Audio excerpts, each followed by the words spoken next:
Hi students, a very good morning to all. ഇന്ന് PGBP ഹെഡിലെ കുറച്ച് പ്രാക്ടിക്കൽ പ്രോബ്ലംസ് ആണ് നമ്മൾ ഡിസ്കസ് ചെയ്യുന്നത്.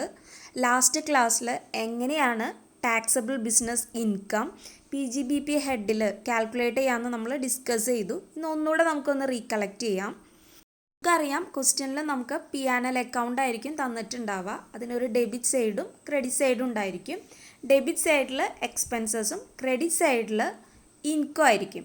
ഇന്ന് എക്സ്പെൻസസ് ഡിസലൗഡും ഇൻകം ഡിസലൗഡും ഒക്കെ ആയിട്ടുള്ള ഐറ്റംസ് നമ്മൾ കണ്ടെത്തണം. അതിനുശേഷം നമുക്കറിയാം, ഇതുപോലെ ഒരു സ്റ്റേറ്റ്മെൻറ്റ് രൂപത്തിലാണ് ടാക്സബിൾ ഇൻകം ഫ്രം ബിസിനസ് നമ്മൾ കാൽക്കുലേറ്റ് ചെയ്യുക. ആദ്യം P&L അക്കൗണ്ടിലുള്ള നെറ്റ് പ്രോഫിറ്റ് എടുത്തെഴുതും. ഇതിൻ്റെ കൂടെ എക്സ്പെൻസസ് ഡിസലൗഡ് ആയിട്ടുള്ളത് ആഡ് ചെയ്യും, ഇൻകം ഡിസലൗഡ് ആയിട്ടുള്ളത് ലെസ് ചെയ്യും. മെയിൻലി നമ്മൾ ഈ രണ്ട് ട്രീറ്റ്മെൻറ്റാണ് taxable income from business calculate ചെയ്യുമ്പോൾ വരുന്നത്. അപ്പോൾ നമ്മൾ ഓൾറെഡി എക്സ്പെൻസസ് ഡിസലൗഡ് ആയിട്ടുള്ളതും ഇൻകം ഡിസലൗഡ് ആയിട്ടുള്ളതൊക്കെ അതിൻ്റെ ലിസ്റ്റ് കഴിഞ്ഞ ക്ലാസ്സിൽ ഡിസ്കസ് ചെയ്തിട്ടുണ്ട്. നിങ്ങൾ ജസ്റ്റ് ആ ലിസ്റ്റിൽ കൂടെ ഓടിച്ച് നോക്കാം. ഇതിൽ ഇമ്പോർട്ടൻ്റ് ആയിട്ട് വരുന്ന ഡിസലൗഡ് എക്സ്പെൻസസ് ആണ് ഇൻകം ടാക്സ്, അതുപോലെ തന്നെ provision for bad and doubtful debts, provision for discount on debtors, interest on capital, life insurance policy or premium, personal expenses, capital expenditure, then purchase of assets. Important ആയിട്ടുള്ള ഒരു കാര്യമാണ് 10,000 above ആയിട്ട് വരുന്ന cash payments, transfers to reserve, donation, penalty for infringement of law, litigation expenses, political പാർട്ടീസിനുള്ള contributions, എന്തെങ്കിലും തരത്തിലുള്ള donations, excess depreciation, dividend paid, അതുപോലെ തന്നെ loss on sale of fixed assets, royalty, service etcetera. Okay, ഇതെല്ലാമാണ് disallowed എക്സ്പെൻസസിൽ വരുന്നത്. പ്രത്യേകം ഓർത്തിരിക്കേണ്ട ഒരു കാര്യമാണ് interest on loan for payment of income tax. അത് ഡിസലൗഡ് എക്സ്പെൻസ് ആണ്. എന്നാൽ expenses on income tax proceeding അത് അലൗബിൾ ആണ്. അപ്പോൾ നമുക്കത് ആഡ് ചെയ്യാനായിട്ട് പറ്റില്ല. Expenses on income tax proceeding is not a disallowed expenses, so we can not add it with net profit. Okay, ആ ഒരു കാര്യം നോട്ട് ചെയ്യാം. അടുത്തതായി നമ്മൾ ഡിസലൗഡ് ഇൻകം, ഇത് ക്രെഡിറ്റ് സൈഡിലാണ് നോർമലി തരാം. അപ്പോൾ അതിൻ്റെ ട്രീറ്റ്മെൻറ്റ്സും കഴിഞ്ഞ ക്ലാസ്സിൽ പറഞ്ഞതാണ്. ഇതിൽ ഇമ്പോർട്ടൻ്റ് ആണ് ഡിവിഡൻഡ് റിസീവ്ഡ്, അതുപോലെ തന്നെ interest on securities like debentures, bank ഡെപ്പോസിറ്റിൽ നിന്ന് കിട്ടുന്ന ഇൻട്രസ്റ്റ്, അങ്ങനെയുള്ള കാര്യങ്ങൾ. Rent and profit from sale of securities, അത് നമ്മൾ കഴിഞ്ഞ ക്ലാസ്സിൽ പറഞ്ഞതാണ്. Then income tax refund, receives, agricultural income.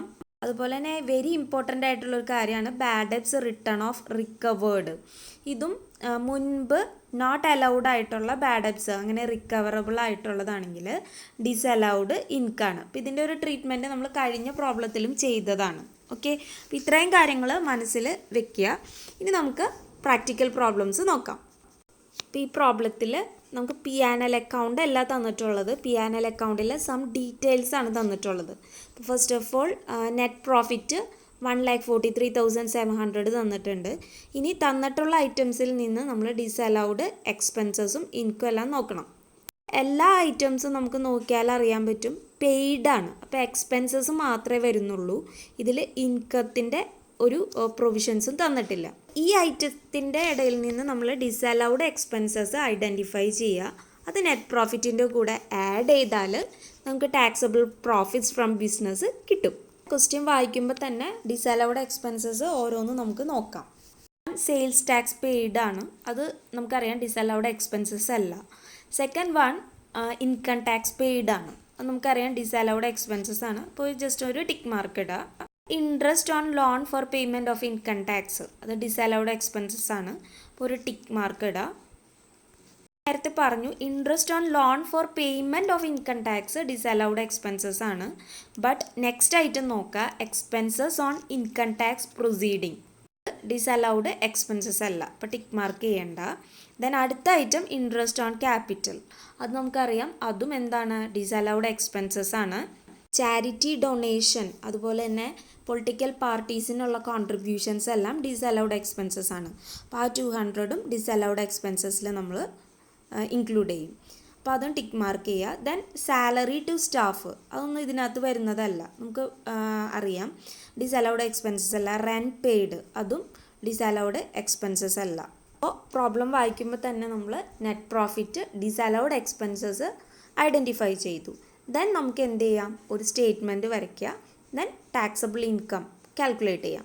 അപ്പോൾ ആദ്യം net profit as per P&L account എഴുതി 1,43,700 ഔട്ടർ കോളത്തിൽ.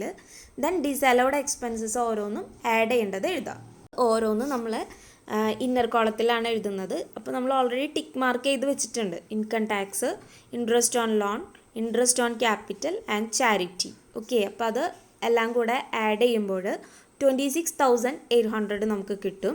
ദെൻ ഡിസലൗഡ് എക്സ്പെൻസസിൻ്റെ ടോട്ടലായ 26,800 നെറ്റ് പ്രോഫിറ്റായ 1,43,700 കൂടെ ആഡ് ചെയ്യുമ്പോൾ നമുക്ക് ടാക്സബിൾ ബിസിനസ് പ്രോഫിറ്റ് 1,70,500 കിട്ടും. ഓക്കെ, ഇത് വെരി ഈസിയാണ്. ഇവിടെ ഒരു കാര്യമാണ് ഒരു ഡിഫറെൻ്റ് ആയിട്ട് വരുന്നത്. Expenses on income tax proceeding ആണ്. അതൊരിക്കലും ഡിസലൗഡ് എക്സ്പെൻസസ് അല്ല. ആ കാര്യം മനസ്സിലാക്കുക. അത് അലൗഡ് എക്സ്പെൻസസ് ആണ്. നമുക്കത് ആഡ് ചെയ്യാനായിട്ട് സാധിക്കില്ല. ഇനി മറ്റൊരു പ്രോബ്ലം നമുക്ക് നോക്കാം. ഇവിടെ P&L അക്കൗണ്ട് തന്നിട്ടുണ്ട്.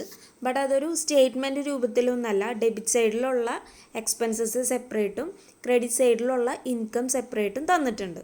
ഓക്കെ, അപ്പോൾ സൈഡിലുള്ള ഈ എക്സ്പെൻസസിൽ ഡിസലൗഡ് എക്സ്പെൻസസ് നമ്മൾ ഐഡൻറ്റിഫൈ ചെയ്യുക.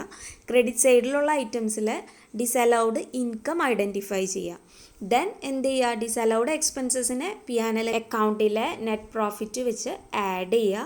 ദെൻ ആ കിട്ടുന്ന എമൗണ്ടിൽ നിന്ന് ക്രെഡിറ്റ് സൈഡിൽ കാണുന്ന ഡിസലൗഡ് ഇൻകത്തിനെ ഡിഡക്റ്റ് ചെയ്യുമ്പോൾ നമുക്ക് ടോട്ടൽ ബിസിനസ് ഇൻകം കിട്ടും, അല്ലെങ്കിൽ ടാക്സബിൾ ബിസിനസ് ഇൻകം കിട്ടും. ആദ്യം നമുക്ക് എക്സ്പെൻസസ് ഡെബിറ്റ് സൈഡിലുള്ള ഐറ്റംസ് നോക്കാം. അതിൽ ഡിസലൗഡ് ആയിട്ടുള്ള ഐറ്റംസ് ടിക്ക് മാർക്ക് എഴുതാം. ഓക്കെ, അപ്പോൾ വായിക്കുമ്പോൾ നമുക്കറിയാം income tax, payment of income tax disallowed expenses ആണ്. രണ്ടാമത്തെ item income tax proceeding expenses എന്തല്ല, ഡിസലൗഡ് എക്സ്പെൻസസ് അല്ല. അപ്പോൾ ആദ്യത്തെ ടിക്ക് മാർക്ക് ചെയ്യുക. സെയിൽസ് ടാക്സ് അത് ഇതിനകത്ത് വരില്ല. വെൽത്ത് ടാക്സ് ഉണ്ട്, ബട്ട് സെയിൽസ് ടാക്സ് വരില്ല, ഡിസലൗഡ് എക്സ്പെൻസസ് അല്ല. Then interest four delay in payment of sales tax അതും ഇതിൽ ഉൾപ്പെടുത്തുന്ന ഒരു ഐറ്റം അല്ല. Advertisement in A souvenir of political party അത് നമുക്കറിയാം ഡിസലൗഡ് എക്സ്പെൻസസ് ആണ്. അപ്പോൾ ഇവിടെ ഇൻകം ടാക്സ് അഡ്വർടൈസ്മെൻറ്റ് നമ്മൾ പറഞ്ഞു എന്താണ്, ഡിസലൗഡ് എക്സ്പെൻസസ് ആണ്. നെക്സ്റ്റ് വൺ നോക്കുക, payment of audit fees in cash. Disallowed എക്സ്പെൻസസിൻ്റെ കാര്യത്തിൽ നമ്മൾ പറഞ്ഞതാണ് പേയ്മെൻറ്റ് എക്സീഡ്സ് 10,000 ഉണ്ടെങ്കിൽ ആ ഫുൾ എമൗണ്ട് ഡിസലൗഡ് എക്സ്പെൻസസ് ആയിട്ടാണ് കണക്കാക്കുക. ഓക്കെ, സോ ആ 22,000 നമ്മൾ ഡിസലൗഡ് എക്സ്പെൻസസ് ഫുൾ എമൗണ്ടിൽ കൂട്ടും. അപ്പോൾ ഈ തന്നിട്ടുള്ള ഐറ്റംസിൽ നമുക്കറിയാം income tax, advertisements, payment in cash exceeds ₹10,000 ആയ കാരണം ആ എമൗണ്ട്. ഇത്ര ഐറ്റംസാണ് ഡിസലൗഡ് എക്സ്പെൻസസിൽ വരുന്നത്. ഡിസലൗഡ് ഇൻകം ക്രെഡിറ്റ് സൈഡിലുള്ളത് നോക്കാം. അപ്പോൾ നമുക്കറിയാം ഇൻട്രസ്റ്റ് ഓൺ ഡിബഞ്ചേഴ്സ് ഉണ്ട്. പിന്നത്തെ പ്രൊവിഷൻ വരുന്നത് ബാഡ് ഡെറ്റ്സ് റിക്കവേർഡ് ആണ്. മെൻഷൻ ചെയ്തിട്ടുണ്ട് ബാഡ് ഡെറ്റ്സ് റിക്കവേർഡ് 18,000. അതിൽ of which only 8,000 was allowed as deduction earlier. അറിയാം ഈ ബാഡ് ഡെറ്റ്സ് റിക്കവേർഡ് മുൻപ് അലൗഡ് ആയിട്ടുണ്ടെങ്കിൽ അത് നമ്മൾ ഡിഡക്റ്റ് ചെയ്യില്ല. ബട്ട് ഇവിടെ നമുക്കറിയാം 8,000 മാത്രമാണ് അലൗഡ് ആയിട്ടുള്ളത്. അപ്പോൾ ഡിസലൗഡ് ബാഡ് ഡെറ്റ്സ് റിക്കവേർഡ് ആണ്. ഈ 18,000ൽ നിന്ന് 8,000 നമ്മൾ കുറച്ചിട്ടുള്ള എമൗണ്ടാണ് ഡിസലൗഡ് ഇൻകമായിട്ട് കണക്കാക്കുക. ഓക്കെ, അപ്പോൾ ഈ ബാഡ് ഡെറ്റ്സ് റിക്കവേർഡ് എന്ന് പറഞ്ഞ ഈ പ്രൊവിഷൻ P&L അക്കൗണ്ടിൻ്റെ ക്രെഡിറ്റ് സൈഡിലായിരിക്കും കാണുക. അപ്പോൾ അത് റിക്കവേർഡ് ആണെങ്കിൽ അലൗഡ് ഏർലിയർ ആണോ എന്ന് നോക്കണം. അലൗഡ് ഏർലിയർ ആണെങ്കിൽ അത് ഡിസലൗഡ് ഇൻകമായിട്ട് കണക്കാക്കില്ല. ബട്ട് അലൗഡ് ഏർലിയറിൻ്റെ ഒരു സ്പെസിഫിക് എമൗണ്ട് ആണ് ഇവിടെ തന്നിട്ടുള്ളതെന്ന് വെച്ചാൽ ഒരു എമൗണ്ടിൽ നിന്ന് അലൗഡ് എമൗണ്ട് ഡിഡക്റ്റ് ചെയ്യുക, എന്നിട്ട് കിട്ടുന്ന എമൗണ്ടാണ് നമ്മളിവിടെ ഡിസലൗഡ് ഇൻകം ആയിട്ട് കണക്കാക്കുക. ഓക്കെ, എല്ലാ ഐറ്റംസിൻ്റെയും ഒരു ക്ലാരിറ്റി കിട്ടിയെന്ന് വിചാരിക്കുന്നു. ദെൻ നമുക്കൊരു സ്റ്റേറ്റ്മെൻറ്റ് വരയ്ക്കുക, ഹെഡിങ് കൊടുക്കുക computation of business income of ആ പേഴ്സൻ്റെ പേര് നമുക്ക് എഴുതാം. Okay, then net profit as per P&L account എഴുതുക. അപ്പോൾ ഇതിനകത്ത് നമുക്ക് സ്റ്റാർട്ടിങ്ങിൽ തന്നിട്ടുണ്ട് നെറ്റ് പ്രോഫിറ്റ് ഓഫ് 2,76,800 എന്ന്, ആ എമൗണ്ട് എഴുതുക. ഡിസലൗഡ് എക്സ്പെൻസസ് നമ്മൾ ഓൾറെഡി ടിക്ക് ചെയ്തിട്ടുള്ള income tax, advertisement, payment in cash ഓർത്ത് വയ്ക്കുക. ഇവിടെ എക്സീഡ്സ് 10,000 ആയാണ് ആ ഫുൾ എമൗണ്ട് 22,000, ഇത്രയും ഐറ്റംസ് നമ്മൾ ആഡ് ചെയ്യും. അപ്പോൾ 54,000 ഡിസലൗഡ് എക്സ്പെൻസസ് കിട്ടും.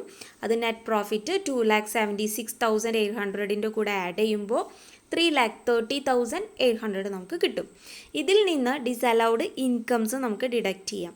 അപ്പോൾ അതിൽ ഒന്നാമത്തെ ഐറ്റമാണ് ഇൻട്രസ്റ്റ് ഓൺ ഡിബഞ്ചേഴ്സ് 11,700. അടുത്ത ഐറ്റം ബാഡ് ഡെറ്റ്സ് റിക്കവേർഡ് ഞാൻ പറഞ്ഞു. അതിൽ 8,000 മുൻപ് അലൗഡ് ആയ കാരണം ആ 18,000 നിന്ന് ഈ 8,000 ഡിഡക്റ്റ് ചെയ്ത് 10,000 കിട്ടും. ഓക്കെ, അങ്ങനെ ഈ രണ്ട് ഐറ്റമാണ് ഡിസലൗഡ് ഇൻകം. അത് രണ്ടെണ്ണം കൂടെ ആഡ് ചെയ്യുമ്പോൾ 21,700 കിട്ടും. അത് നമുക്ക് എന്ത് ചെയ്യാം, ഈ മുൻപ് നെറ്റ് പ്രോഫിറ്റിൻ്റെ കൂടെ ഡിസലൗഡ് എക്സ്പെൻസസ് ആഡ് ചെയ്തിട്ടുള്ള എമൗണ്ടിൽ നിന്ന് ഡിഡക്റ്റ് ചെയ്യുമ്പോൾ 3,09,100 നമുക്ക് business income, taxable business income കിട്ടും. അപ്പോൾ ഇതെല്ലാവർക്കും ക്ലിയർ ആയെന്ന് വിചാരിക്കുന്നു. നിങ്ങൾ നോട്ടിൽ ഈ പ്രോബ്ലം ചെയ്ത് നോക്കുക. ചെയ്യുമ്പോൾ പുതിയതായിട്ട് വരുന്ന provisions, income tax proceedings expenses, അതുപോലെ ബാഡ് ഡെറ്റ്സ് റിക്കവേർഡ്, ഈ കാര്യങ്ങൾക്ക് കൂടുതൽ ഫോക്കസ് കൊടുക്കുക, അത് ഓർത്ത് വയ്ക്കുക. Okay, thank you so much.